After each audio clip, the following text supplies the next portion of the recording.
Leadership in Flow is so rich.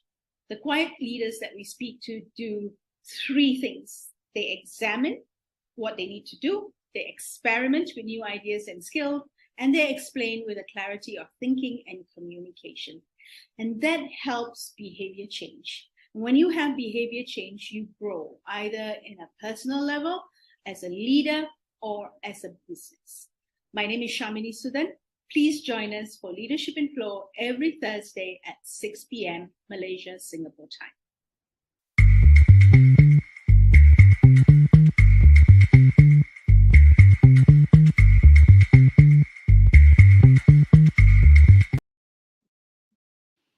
Hello, hello. Hi, Malhar. How are you? Good, Sham. Good evening. Good evening. Were you in the middle of doing something else and I caught you at it? No.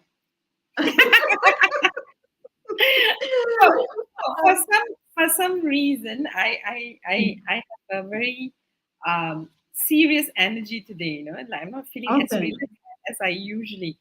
I think it must be the guest today.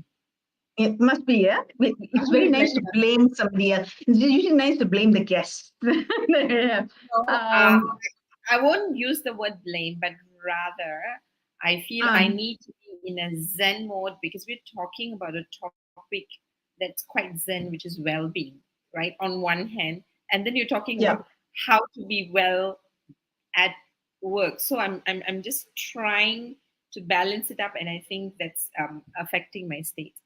Anyway, okay, that's a good rephrase, by the way. In some programs that I run, it's a very good rephrase and a reframe. Well done, you. So it's a good time for us on that note to introduce our guest for today. And our guest for today is Chris Cummings. If you are with us, joining us, either listening in or watching us, please, as usual, you know what to do. Put your questions and comments in chat, because Chris comes in today as Group CEO of Wellbeing at World. Now, he did not start his career in this space. He was very much in sales, Malhar, in media, in publishing, a lot of, in agency work, right? And then at some point he decided that he's going to do something different, because I'm looking at his CV in LinkedIn, and he moved into the space of well-being. So it'd be interesting to hear his backstory about it. And he also is, this one I thought was quite interesting.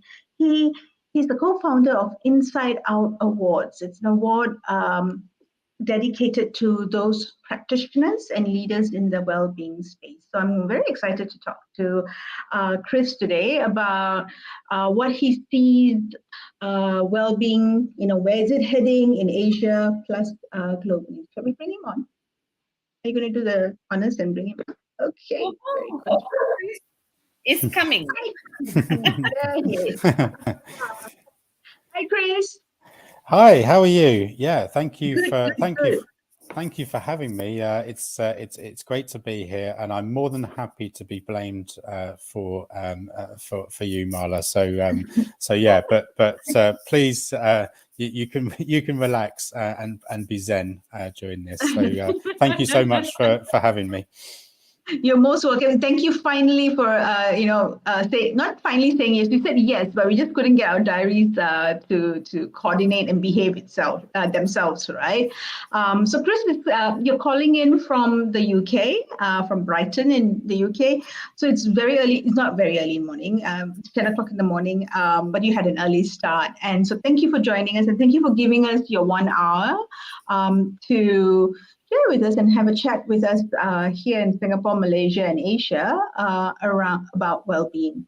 And I'm going to start, you might consider it as a very regular, very common question that you get asked, but the question I want to ask it anyway, right? So the question I'm going to ask you to get us started is your story, right? You took a little bit of a shift out of that space that you were in for a while in the beginning of your career to perhaps mid of your career, and you started well-being at work. So tell us the backstory, tell us the gossip. Actually, we want to know the dirty details. That's basically what we are. Well, yeah, I will do my best. So yeah, thanks again for letting me join you on your conversation. Yeah, it's a very chilly -1 today in the UK. So we're all wrapped up, pretty warm. So yeah, delighted to be here. In terms of my story. So I worked in the corporate world for about 20 years, and thoroughly enjoying my time doing that.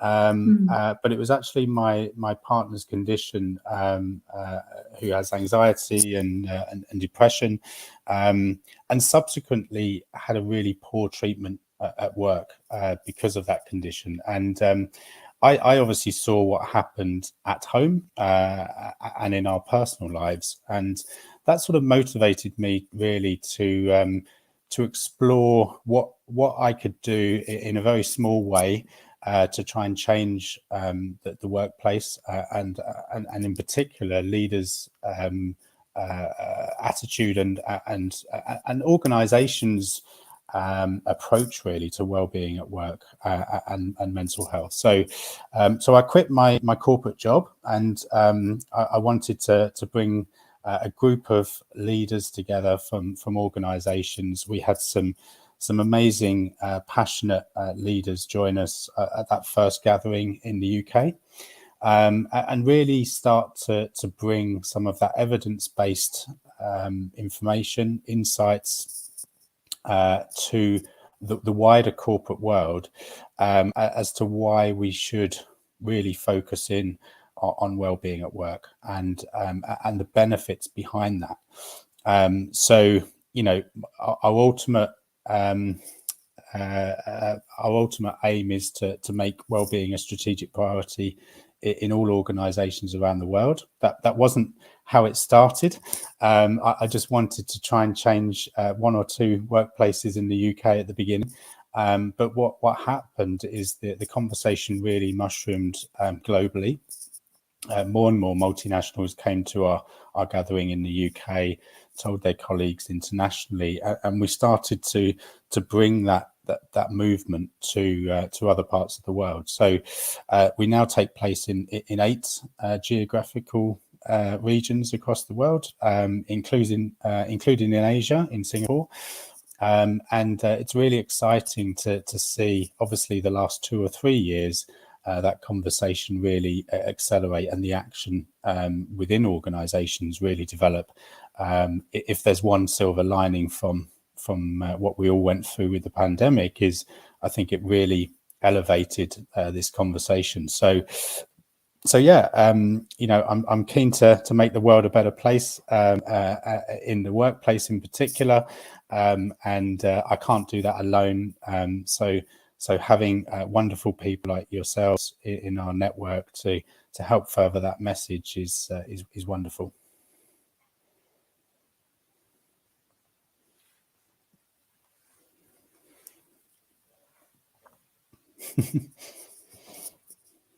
It's 3 years and we still haven't figured it out, right? It's like you're on mute, Sham. You know, it's like really. No, I was on mute, so even if I said you were muted, you won't hear me. So yeah. Yeah. And I saw the movement of your head. I was going to tell what I was telling Chris in response to his sharing was that I know it's something that you may have shared very often. It's good for our viewers and listeners to hear your story, your backstory, and this is a generalization. I know. That sometimes we make that switch, we make that dramatic switch out of, you know, in your case, corporate world, to focusing on well-being, you know, and doing something about it, making it evidence-based because of something that happened in our lives. It's either us affected or someone very close to us, in your case, a partner who's affected to do that, right? Yeah. So and now you're spread across Australia, Asia. You are in Singapore and in India, right? You're doing work in Africa. You're doing work in Europe, in the UK, in the US, in South Africa as well. I mean, I'm just picking it up, right? So you've got a nice feel of well-being and how it's spoken about, how it's considered, how it's seen, how it's worked right across the world. And we're going to tap on that. I love the three words that you use consistently when you talk about well-being at work, right? You talk about community, you talk about connection, and you talk about knowledge. How do the three connect for you from your perspective? So I think in terms of how those three areas, I mean, that's where we focus on. So if we talk about leaders on this journey to try and develop the well-being strategy within their organization, that knowledge piece is really important. You know, we're all on this journey together. We don't all have the answers. We're still trying to understand the best way forward for our organizations. So that knowledge really helps leaders to develop those strategies and to develop that journey. And so we want to support our communities around the world. We want to provide them with that knowledge and create an open environment where other organizations can share their stories as well. Because by sharing, we all learn more. So and through that, you start to build out communities, and I think communities are really powerful. You know, communities support each other. As I say, we don't have a blueprint. We don't have a book that says, here's the answer to all of your well-being issues. It's a journey, and it's continually evolving as organizations continue to evolve. So having that supportive community where you can connect, build your knowledge and be supported by both us and your peers and people within the community, I think is really powerful. And we're seeing that now really develop. And that's what we're all about. It's it's bringing people together.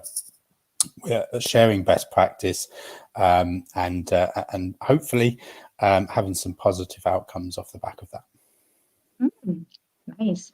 I'm just on that note going to share what Siobhan Hassan put on in the chat. Hi, Siobhan. Thank you for joining us. She said, you're doing incredibly meaningful work with the movement, Chris. I can hear the passion in your voice to lead well-being at work and help make the world a better place. Thank you for what you're doing, what you do, and for sharing your story. Okay. Well, thank you, Siobhan, and lovely to meet you. It's certainly not just me; it's the whole community and the movement. I'm just the figurehead, really. Great, that's a nice way of putting it. I'm going to ask the second question that would lead very nicely to Malar taking over, right? So we're talking about well-being here, right? And I mean, we've the more articles you read, the more more you listen to people. We have different ways of looking at well-being. So what, from your experience worldwide and talking to different leaders, in different sectors, in different stages of their business growth, what's the common definition of well-being that you think is universally accepted, right, by organizations and leaders? It's either not going to freak them out, or it gives them a sense, a sense of focus or direction in terms of, okay, this is something we can handle, and let's move with that. So what would that common definition be? Yeah, it's a really good question, and again, I go back to that. Do we have a blueprint where we can say this size fits for everyone? I think it really depends on the organisation, the industry you're working in, the type of workers you have, the culture within the organisation. There's a number of factors, and if you think about if you have an organization where you have primarily office workers, they're going to have different needs to maybe a manufacturing company that would have slightly different challenges. So ultimately, for me, it's about creating an environment where people can thrive. And if people thrive, then organizations thrive. But what we have done based on all of the work we've done around the world is created a framework for organizations, and I'm happy to share that with you and the audience afterwards.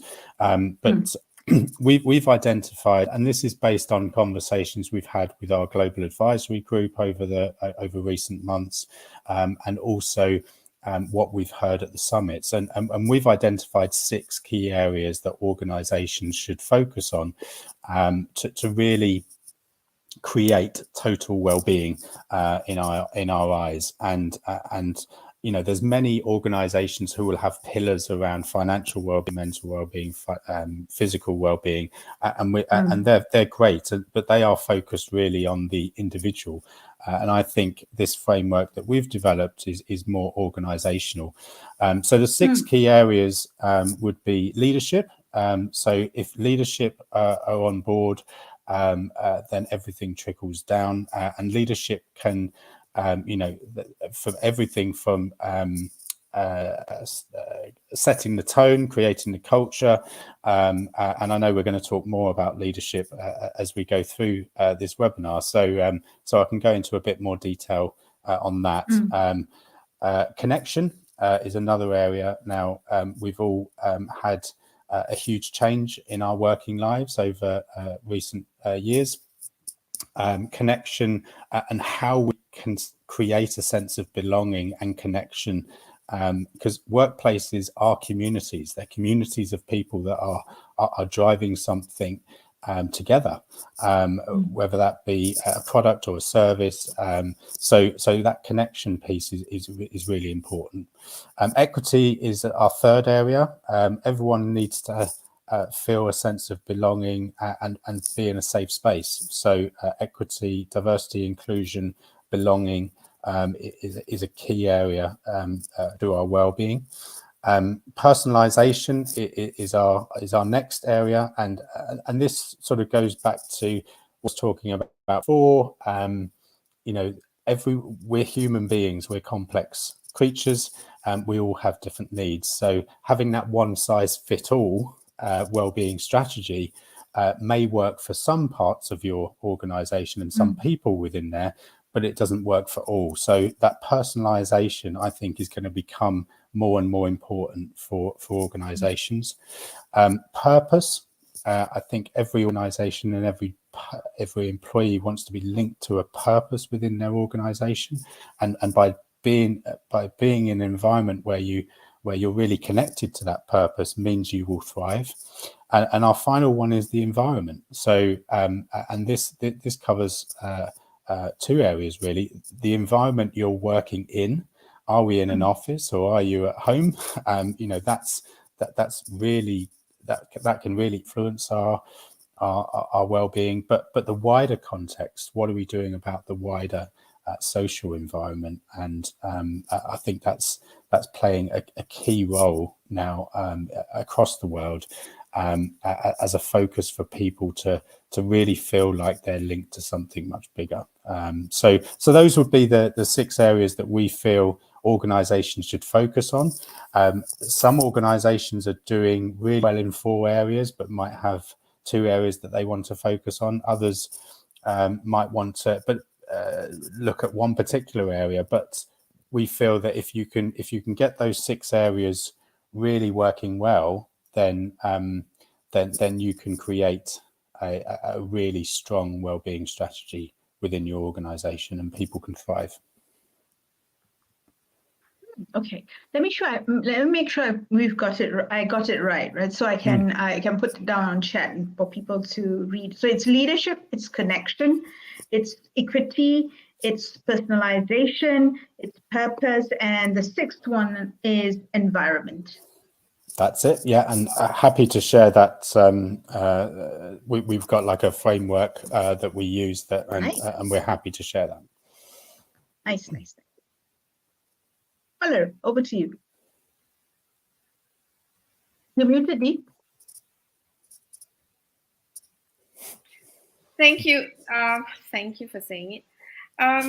Actually, you've taken my mind. So you actually brought up a very important question, and I think I love the framework. And I'm sure when I read what you're going to send to us, it's going to be exciting, because I think very often when we talk about well-being, we are always only looking at personal well-being, and especially back at work, I think it's so important to prioritize it. And you had mentioned something along the line of strategic priority, and I like the word. So I'm just wondering, right? If and so what I'm getting out of it is that you're already looking at well-being as a strategy, right, within the organization, right? And to set that as a priority. So if we just look at it as a strategy per se, right? How do based on the work that you've actually been doing, right? When we talk about strategy, the whole idea of setting it as strategic priority is that it brings about benefit to the organization. So, what are the benefits that organizations are buying into first? Yeah. So, I mean, in terms of the reasons why you should make well-being a strategic priority, I think one of the most pressing issues that certainly leaders are facing in recent months has been talent. So whether that be attracting a talent or retaining talent. Now, if you ask most leaders what young people are asking in interviews now, it's not just how much are you going to pay me? It's what's your strategy around well-being? What's the culture like in the organization? What's your purpose within your organization? What's the flexibility you're going to provide in terms of working patterns and how that's going to be? So looking back at that framework, that's where we came out of with those areas to focus on, because that's essentially what people are asking for when they're choosing their next job. It's not just about the salary like it used to be. So if there's some really good research from Gallup that covers this, about what really makes employees choose an organization, what makes them stay, and so if you're not doing this sort of work, if you're not focused on this, if this is not part of your priority, like it is in so many other areas of the business, like operations, marketing, sales, then you are really reducing the opportunity of attracting the right talent. But also, are you going to retain the best talent? Because they now have of choice, and organizations who are prioritizing this are really attracting that talent. I think secondly as well, and again, there's far more evidence and research around this now, about how organizations who prioritize well-being generally outperform their competitors by between 15 and 20%.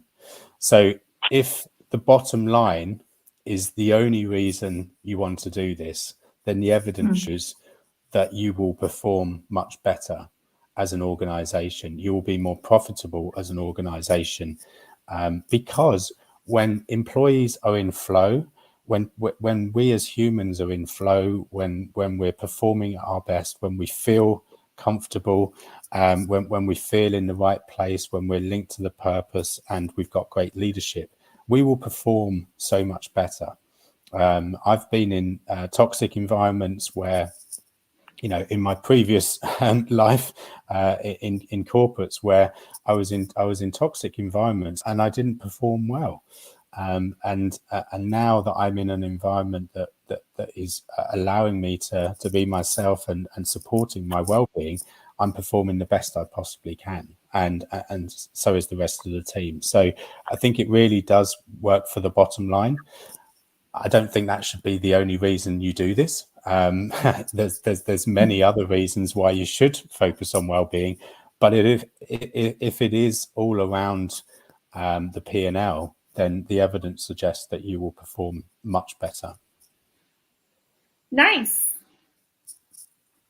Thank you, Chris. So I think, I mean, these are areas that we have been talking about, right, Sham, in our leadership in flow, because we know the core of, organizational success or business successes is really, having the right talent, not just attracting them, but engaging them and retaining them.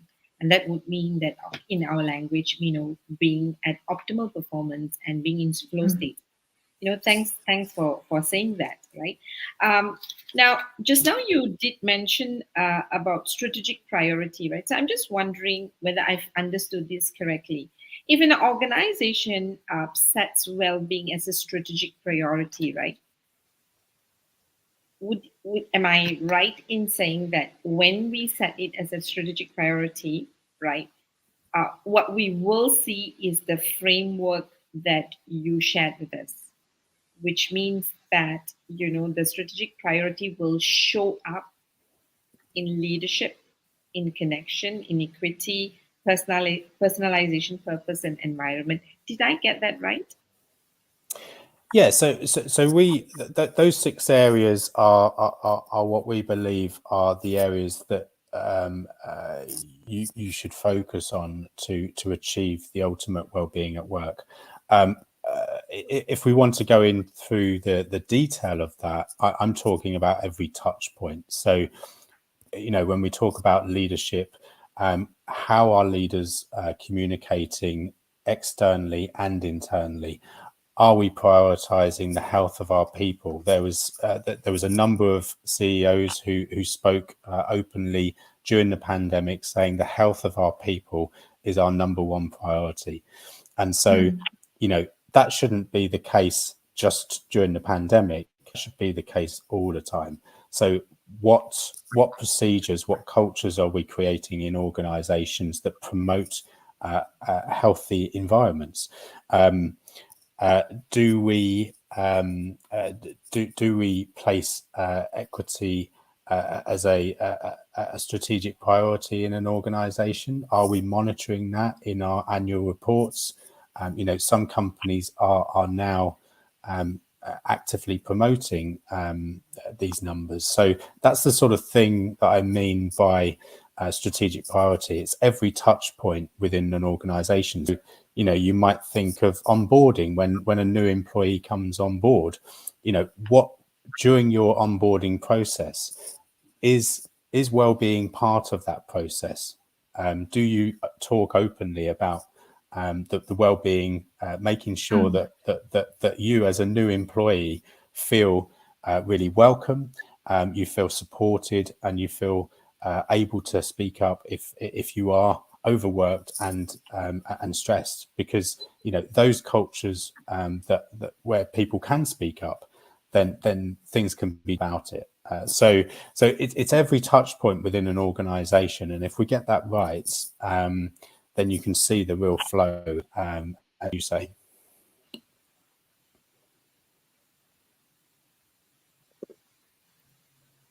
Thank you. Yeah, I know that. I think the voice came faster when. Sorry. We're just far apart. So what I like is that actually we're looking at well-being as a strategy.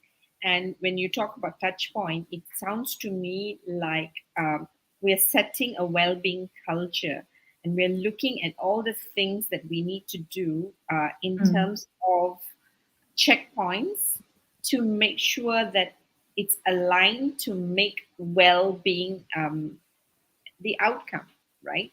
Which then shows up in optimal performance, in people being in flow state. And that would then mean that we will get to first attract the people and keep them and continue doing that, which then would probably lead to long-term organizational excellence. So well-being is now, driving organizational excellence is what I'm hearing, right? But Chris, I want to. I'm very curious, right? So I think there are two parts with well-being that I struggle with when I meet, right? So we meet great leaders, we meet wonderful people.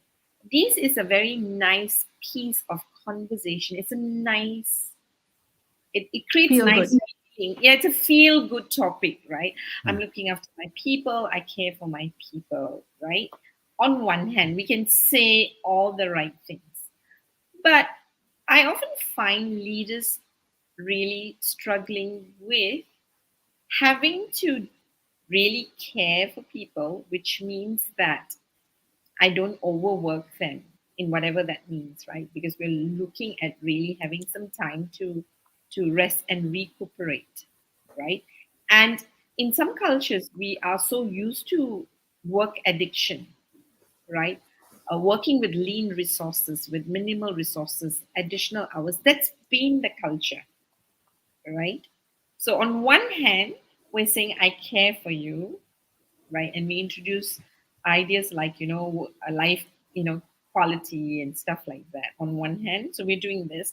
On the other hand, we are cutting down resources that's available for people, right? How do you find successful leaders or organization bringing this two together? What's the practice that you've seen? Yeah, it's a good question, and I think the two can sit together. So I'd like to talk about the sporting world as an example. So if you talk to any high-performing athlete, the most important part of their training is rest and recuperation. So what's the difference between getting the gold medal and the silver medal and the bronze medal between in the 100-meter sprint at the Olympics? How does someone, because we can all have the best physical training and the best coaches that they're available for everyone. What makes you go just that millisecond quicker than your competitor in that race? And I would say the two things are that the mindset, so working purely on the mind, because the physical training, everyone will be doing very similar things. And the second is the rest and recuperation. So there's lots of evidence now around peak performance, high performance. How do you achieve high performing teams? And if we continue to push these long hours over a long period of time, what happens is burnout. And 33% of Asian workers in 2022 reported burnout. So if we have long periods of time where we have very, very long hours, the quality of work goes down, the performance goes down. So you might think because you're working all of these long hours over a long period of time, you're actually doing great work, but you're not. The quality of the work goes down and the performance goes down, and you end up with burnout. So yes, we all have busy periods. I'm not talking from a perspective of well-being. We need to do a couple of hours work a day and lots of yoga and be zen and living in a dream world. I know, having worked in the corporate world, I know the pressures that are there, and I know in my own business there are deadlines and there are pressures and there are stresses. The difference is we build in rest and recuperation for our teams. So if we do have a busy period over a number of weeks with some tight deadlines and some long hours, we make sure that's not the norm. We build in some time where people can rest and recuperation, because then they will come back so much more energized just with a short amount of time rest, to then go on to the next project really energized and high performing. So I think we do need to turn turn this around and change the culture where we think that long hours is achieving the best results, because the evidence shows that it doesn't. And we have to make sure our people are high performing. So I would say, if you know, there's lots of evidence, and I would point you towards Bruce Daisley, who used to be the European director of Twitter. He's now done a lot of research around the optimum number of hours per day where you really do perform at your highest, and after that the performance really drops off, and the quality of work really drops off. So you're not really helping anyone, including yourself, by working much longer hours. Yeah, but so Chris, this evidence that you're putting out, I think is something that has been out there for a long time, as long as stress management has been out, because we talk about positive stress and then we talk about negative stress. So the data has been there, right? And the data has been there for a while, right? I'm very curious to know. So you said two things, which is really important. Understanding the importance of rest and relax to recuperate. So how biologically you just need to recuperate and not overworking yourself. And of course the mindset, how we think about well-being, what our beliefs about well-being. And we know we had different belief systems, right? Now, and what you're saying is, for me, it's not new, because we know this thing about burnout. We know people were stressed. We know people were working long hours. We know all of that, right? But if you look at the organizations where they have successfully shifted, right? How did they do that? Yeah, so if I talk about particular organizations in Asia, as we've got an Asia-based audience, I think I've seen financial institutions based in Asia do a number of things. So one has been the shift to authentic leadership.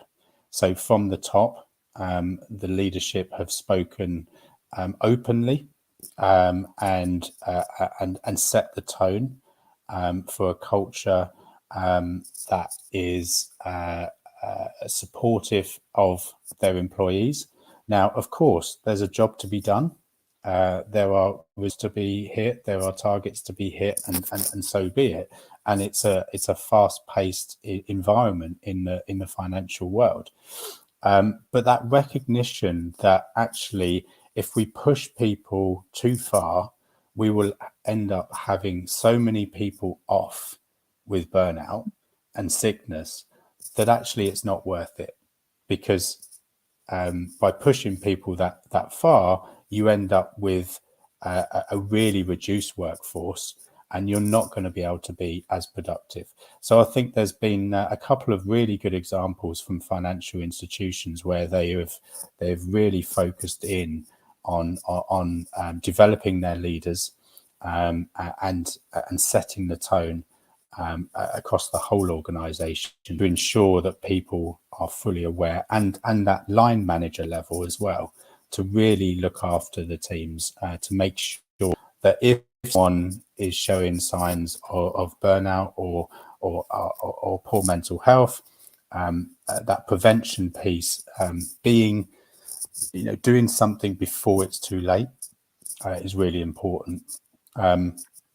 We've seen some great. I saw a great presentation at our Australia summit by the head of people for the Body Shop, and they're really focused in around purpose. So they've obviously got he's based in Singapore, and he looks after the APAC region, but based in Singapore, and really working hard on that purpose piece. And I think that's, it's an organization with a strong sense of purpose, but the employees are really have really bought into that that purpose, and they feel part of that movement, and that feels really exciting. And he's seeing some great results from that. It doesn't necessarily, have to be about you must take an hour for yoga. Actually, you can have purpose being a real driver for well-being within an organization. And I've also seen one or two leaders, and you'll be able to find these on the internet, I'm sure, actually talking about their own personal experiences.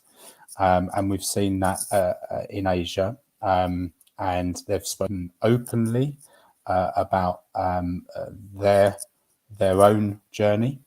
And I think storytelling is really powerful, especially from leadership, because again, it sets the tone. And yeah, I, as I say, I've seen some really interesting personal stories from some pretty major board level executives within institutions across Asia, and it's really helped to break that stigma within those organizations, and it really has set the tone to a much brighter, open culture within the organization. And the results speak for themselves, because those results have been really strong financially. So it does affect the bottom line as well. So there are some things that so that you just shared some things that work specifically with the financial institution, right? I want to take it up 2 notches in terms of getting a little bit more big picture, right? What do you think, based on your experience running the summits and the masterclasses right across 8 locations? I think it's a little bit more now. What do you see seems to be working from an Asian context, not just from, like, say, the financial institution, but generally across all the locations in Asia? What tends to be working? That's one. That's different, or yeah, let's say it's different from what you see working elsewhere. And then the next question then is, if you go one level further up, macro, what are patterns that you see happening right across the world globally from taking the first pillar, leadership, right? In terms of what patterns do you see them either doing, or patterns and challenges that the leadership is facing when they think along the routes of well-being and integrating that into their strategy, or making it a strategic priority? So 2 questions there. So one is the patterns that you see happening in Asia, and what then globally are some challenges, from the leadership perspective in making well-being a strategic priority. So I would say, look, we are all organizations are led by human leaders. We're all human. So I think what happens in the US, in Europe, in Australia, and in Asia, whilst there are local nuances and slight differences, I think a good pattern or good behavior is good in any part of the world. I would say the biggest lesson, if I'm trying to give some takeaways for the audience, would be, everyone talks about a pulse survey and employee surveys and asking what employees think. Are you asking around people's well-being in that survey? And if you are you listening and acting on the results of that? So I've seen many success stories, both in Asia and around the world, where an employee survey has gone out. They've included 3 to 5 questions specifically around the employee's well-being. And based on those results, they have acted on it. So if there has been a specific issue in a particular team, they've gone into that team and acted on it and changed it. That has made a significant improvement. The biggest mistake organizations and leaders do is do a pulse survey or an employee survey, get some results, and don't do anything about it. You know, listening to your employees, acting on that, and really developing. Now, I'm not saying that every single thing that an employee brings up in an employee survey should be acted on, but you will start to see trends. You're asking for feedback. So if you're getting that feedback, please do something about it, and you'll start to see trends in particular departments, in teams, and then you can start to implement the training and the development that is required to help that. So I've seen that both in Asia and outside of Asia, and I think specifically to Asia, I'm seeing a shift. It's a slow shift, but I'm seeing a shift around the stigma on mental health. We're seeing organisations now like Forward Alive have been in Hong Kong for many years, but have now launched in Singapore. And I was at their launch event last year. Many leaders from organisations were on the stage talking openly about the importance of breaking that stigma. And there was a wide range of industries represented there. So professional services, legal, FMCG, the food and drinks industry. You know, there was lots of organisations putting themselves on the stage, leaders who are putting themselves on the stage, saying, now is the time for Asia to break this stigma. We are going to do everything we can as an alliance to really drive that. So we are seeing some developments, and I appreciate there are cultural differences in different parts of the world, but I'm confident that you know, that there are passionately. I'm seeing many similarities in Asia to what I saw in the UK 5 or 6 years ago, when you have the brave few that start the conversation, and then the momentum builds, and I think that's what's happening in Asia now, and I think there's a bright future ahead. If I were to ask you, Chris, we would flip it to the other extreme, right? What would be like a big, and this might be an obvious question, but what would be like the biggest stumbling block leaders in organizations have if they want to make well-being a strategic priority? What could trip them up? What's the biggest thing that will trip them up and you know, spoil their plans of making it something, you know, strategic, or part of that whole infrastructure, right, of business growth? Well, I think like implementing anything new, there are going to be some bumps in the road. So I think the only thing that would trip them up is themselves. I think if you're determined enough to make this a strategic priority, and leaders are used to bumps in the road, and they usually navigate themselves around that and push ahead. So there are a number of challenges, and I'm not saying this is easy by any stretch. You know, this is a tough thing to do, and it takes bold leadership, and leaders themselves have got a number of things going on, you know, whether that be economic challenges, whether that be talent retention challenges, economic and geopolitical challenges. There's a number of things that leaders have got on their plate. So I'm not saying this is easy. However, again, going back to the evidence on why this should be a priority, and looking at the immediate challenges that they have around talent, especially, I think Yes, there will be some bumps in the road.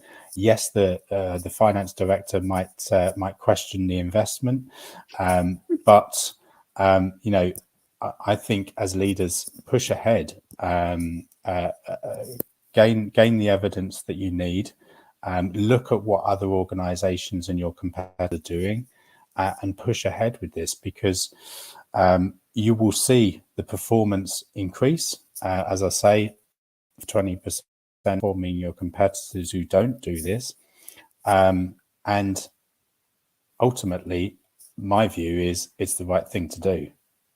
Work shouldn't make us sick, and we should be our work life should enhance us. It should give us a sense of purpose, and it should be hugely enjoyable. Yes, there are going to be good and bad days, but ultimately it should not make us sick, which is what's happening at the moment. That's a really good quote. Work shouldn't make us sick. I'm going to put it down in the chat, in the comments. Well, Go. oh gosh. Okay. Yeah, because work shouldn't make us sick. Really stuck, and gave me a reaction. So thanks for that, Chris. What I was actually hearing when you were describing leadership, I love what you said about right thing to do, and basically what you're calling leaders to do is that let's become relevant, right? Let's become relevant. Look at the data and patterns and what's happening to our people and performance. What we used to believe and what is showing up, and lead accordingly is what I'm hearing, right? Which brings me to what you said earlier in terms of how leaders have shifted. And you said that, with organizations that where it's working, you see authentic leadership, right?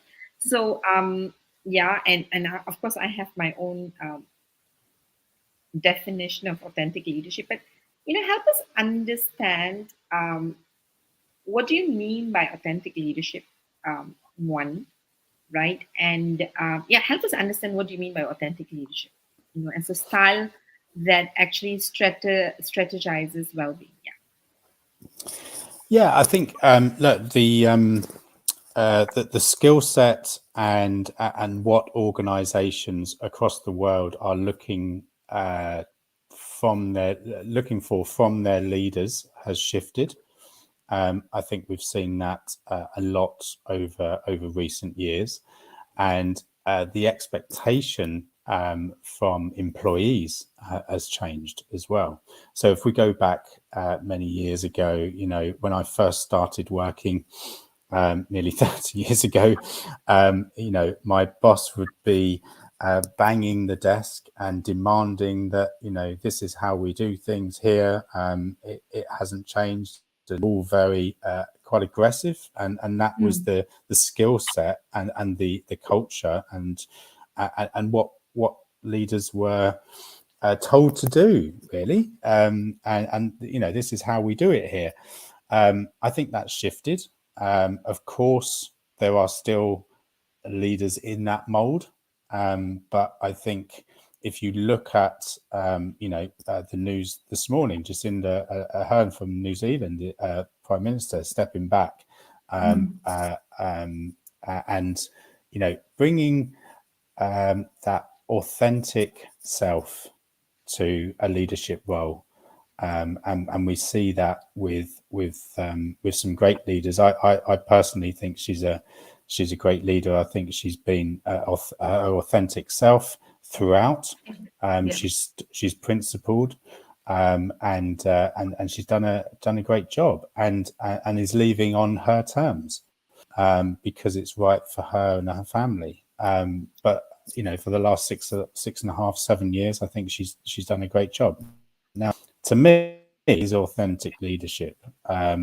She hasn't sugarcoated anything. She's been honest and not.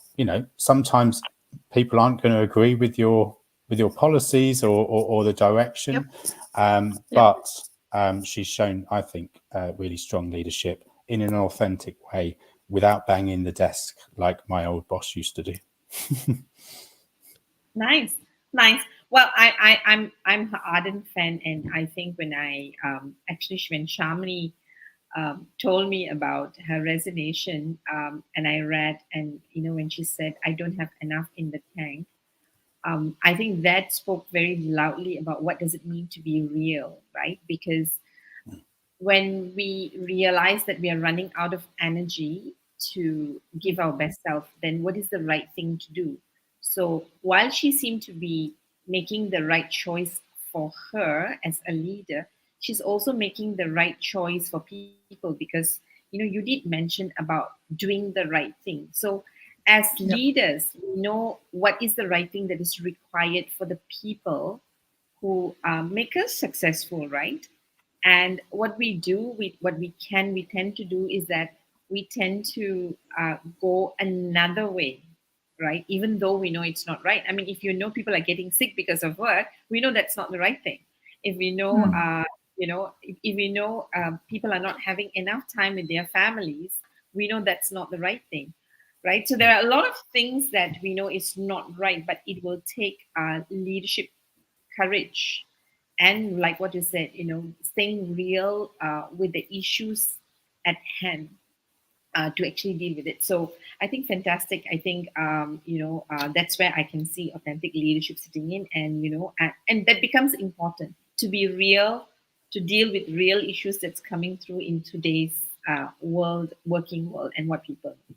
So thank you very much, Chris, because I think you've given us a lot. I think because well-being is not a new topic, but I think what is amazing is that you've given us really very practical tips on the overview and the framework that is required, the change of mindset and action that is required, and why it has to be a strategic priority for the business, because this is going to drive the business today, for us to not just stay relevant, but to perform at our best and get the best results, which then will put you ahead of your competitors. So thank you very much. I really learned a lot, and as I say that, I'm going to let Shamini say her thank you before we say goodbye to you. Yeah, I like the one that you say you better look at the competition. Because if you're not looking at what the competition is doing, at the very basic, and also what you said earlier on, really at the start, when you said, if nothing else, if you want to make sure that you are performing as an organization, then look at what the competition is doing and do something. If not, your talent is going to run away. That's my connection, right? The talent that you want is going to run away to the competition or elsewhere. Before we say thank you and let you go, Chris, any last words that you have for our viewers, listeners, for them to take away in terms of well-being at work? Well, thank you both. I've really enjoyed the conversation, and thank you for allowing me to join you. As I said towards the end, this is not easy, but the most rewarding things are not always easy. So make sure you have a support network. Make sure you communities feel part of something, feel supported. And if you're trying to figure out where to even begin, then to reach out to myself or others who have started this journey, because it can be a lonely place doing this, and so if you can find that support network, you will have some bumps in the road, but believe me, when you start to see the results coming through, it's an amazing feeling. So good luck, and if we can support you in any way, then we'd be delighted to. Thank you, Chris. Good luck on your summits for this year and your master classes for this year. And I'm sure we're going to be catching up, at some point. And hopefully, when you are in Singapore, we'll take you for. If Muller is not here, I'll take you for an Indian meal, the real Indian meal. All right, not chicken tikka masala. That sounds amazing. I love Indian food, and looking forward to coming to Singapore in April and seeing you there. Okay, very good. Thanks, Chris. Bye. Okay, Muller. So we've got some wonderful quotes from Chris today, isn't it? I'm like, which one do we use? Which one do we use? Very good. No, so, my most favorite is going to be work shouldn't make us sick, because everything else supports that. So that's the strategic vision that Chris has left for, well, at least. Yeah. And the last one, he said, the most rewarding things are never easy. Yeah. Right. So I'm super happy with our discussion today around well-being and how to think about well-being. I love the six pillars, the six framework, the pillars that make up that framework. I think that's something very, very useful for organizations to start, or leaders to start thinking about well-being, right? Sometimes you may have to start at the team level before it goes to your organization. On that note, from my side, I think we've come to the end of our third episode for season 2 and our third episode for January. Next week, we put everything together, the first, all 3 guests and what they've shared in terms of quick wins for leaders. We put it all together into a summary discussion, as we usually do to close the month.